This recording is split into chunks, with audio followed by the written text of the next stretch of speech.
Over the week, speaking to the great and the good of music and entertainment, I've got a gentleman now who has spent many, many moons not alone singing and playing, performing live, but also writing a lot of music as well, which many, many people have recorded, and he's had huge success himself. I'm delighted to say a big hello to the one and only Frank Nelson. Frank, how are you?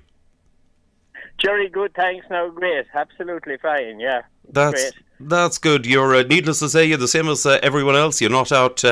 You're not out playing and out performing. Oh, not the performing and playing is over now at the moment. So that's the story now. So when it'll be back is anyone's guess. But that's the way we all are now. Every musician in the country. Indeed. That's the way that it is indeed. But you wrote a huge amount of music, Frank, over the years.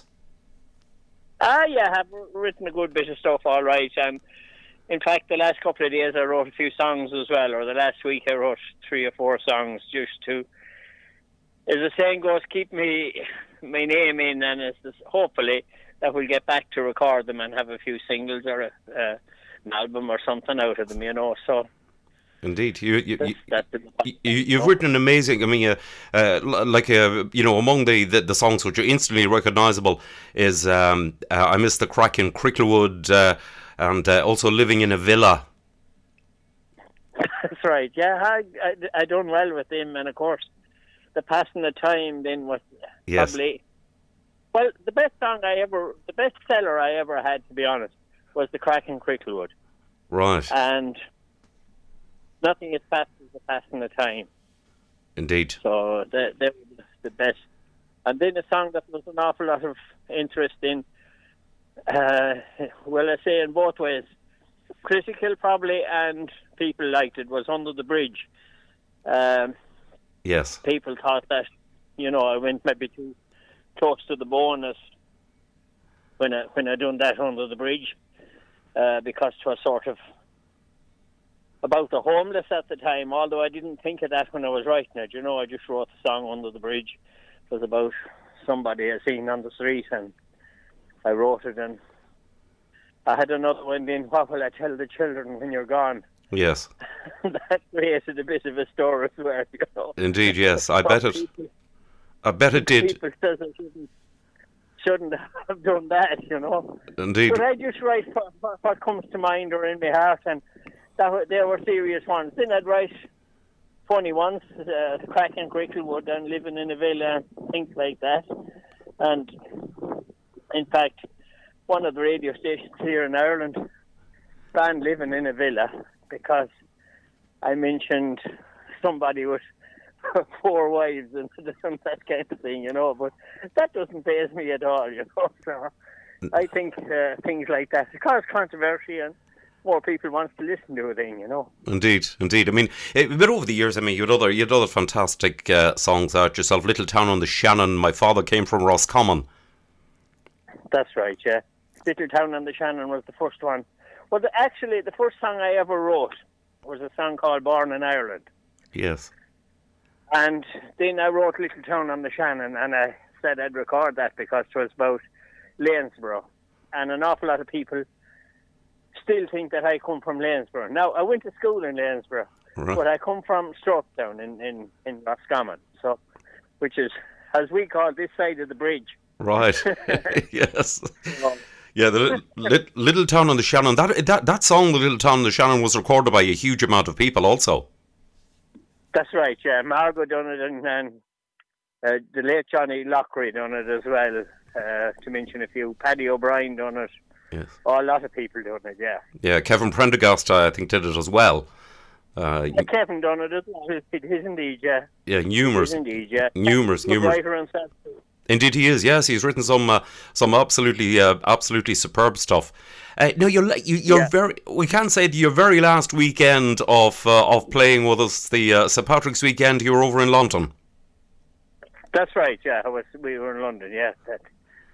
Where else were we in Birmingham? I can't remember now. We were in London anyway. Yeah. Yes. That's St Patrick's weekend. Yeah. It was that was, I think, one of the strangest St Patrick's weekends that we've ever experienced.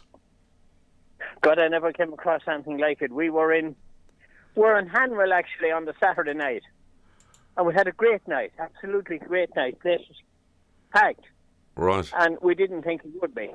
And we're in Croydon the following night, and it was a great night. And we had a great night there. Then we're supposed to be in the Weavers on the Tuesday night, and we held on and were to play the Weavers, and so happened we didn't play it, and it wasn't us that cancelled it, and that's all I'll say. Right. So, It really was. I think as it sort of went on through that weekend, and then the start of that week, there were harsh realities coming to pass, where right. where people were suddenly realizing, wow, this is this is a pretty dangerous thing here, and it's coming here fast. This is getting serious. That was starting to show at that time. Indeed. And we were to be back in at Easter, or the week after Easter, or I'm not sure. And it was only a few weeks after that. And, of course, we were looking forward to going back, and everyone was looking forward to us going back. But it never happened, and we haven't been there since, so. Indeed. And that's the harsh reality of it, Indeed it is. So, Frank, tell me, you're doing the songwriting while you're off. Any other interesting stuff you're at? How are you keeping yourself occupied? Sure. Look, I do a bit of farming here as well, and I enjoy the countryside. I live out in the country, and that's what's keeping me sort of going now, Right. So, that's it. Right. Well, when you're on a farm, the meadows and things like that. right, when you're on a farm, there's always something to be done. Yeah. No, I enjoy that, and I enjoy the outdoor life, and I'm not one for really sitting in or that type of thing, watching television all day or anything like that. I want to be out and about, Right. that kind of thing. But with this social distancing and everything now, that's a very changed thing too, Indeed so. People, funerals and things like that you can't go to, and you're sending your condolences and things like that, but it's not the same as going to meet somebody and say you're sorry or whatever, it's a different. But I'll tell you, this country, and I suppose England the same, the changes is unreal now, and that's I never seen anything like it, and I suppose anyone else of my era never seen anything like it either, Indeed so. But it mustn't be it's not really a major problem for you to social distance when you live out on a farm in the country. Oh, there's no problem really, no.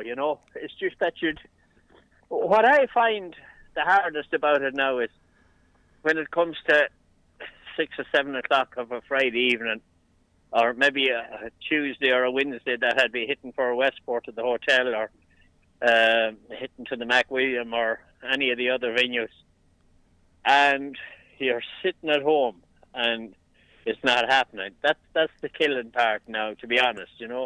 You long to get out there, you long to meet the people, you long to play music, because it's the only thing you're at all your life.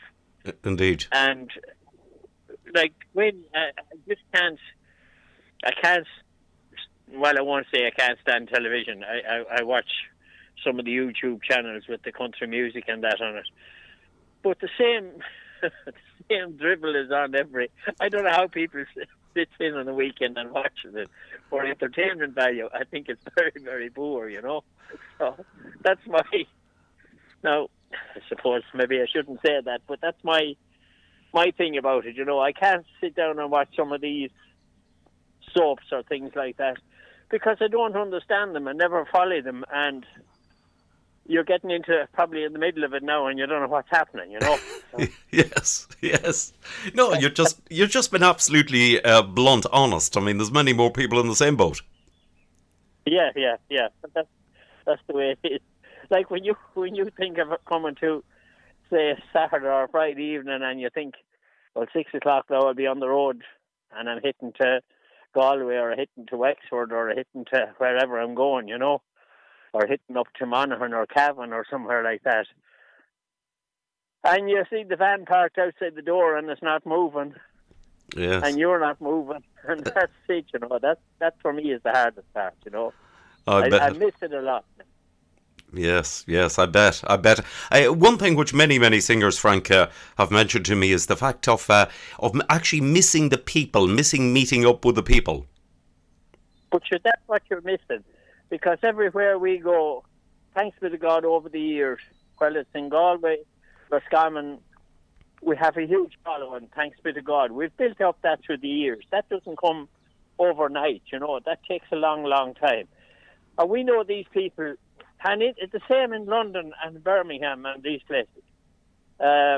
We know these people as friends. They're not just fans, and they're not people that just turn up on the night and you're not going to see them anymore. And you're meeting them every time you go to that venue, and they come up and they chat you and they talk and they ask about this and they ask about that. And we don't just turn away. We chat forever, as the saying goes. We don't care about what time we get home. We'll chat to the people anyway, So, and we count them as friends rather than fans, Yes. And that is the big thing, which really is it sort of compounds the whole issue and the whole situation, that you're unable to meet up with these people whom you love to meet up with when you go to the various venues. I love to meet up with them, I love to chat with them and have the crack and the fun with them, and so they're great. Indeed. I hope that we'll be all meeting again. Indeed. Fingers crossed. Frank, listen, it's been lovely to catch up with you. I'm glad you're writing some more songs. I'm looking forward to them coming out when you eventually get them recorded. I don't know when that will happen now, Yeah. But actually, a friend of mine sent me a lovely story, sent it over from London to me, and I wrote a song on it. And I'm not going to mention any names, as the saying goes, but it was a lovely story, and I hope to be a lovely song, So it was something that was there for anyone, and it was there for me. It was in front of me all my life, and I didn't see it until it was brought to my attention, Indeed. So, it just shows you. That's how songs start, I suppose, Indeed so. You've certainly written many gems over the years. Frank, listen, it's been lovely to catch up with you. I wish you health and safety, and look forward as soon as the whole thing is sorted out to seeing you back in London and the surrounding areas. Well, Jerry, thanks ever so much for taking the time to ring me. As the saying goes, I'm only on the small rung of the ladder, and for somebody like you to ring me for a chat, it's absolutely great, and I'm delighted you did so, and I thank you ever so much for doing so. Frank, it's a real pleasure. I don't think you're quite as small as you possibly think you are in music. I'm just an ordinary trying to scrape a living, and hopefully to keep going. Indeed. Frank, thank you very much. Appreciate it. Jerry, thank you. I appreciate it too. Thanks, Jerry. Bye.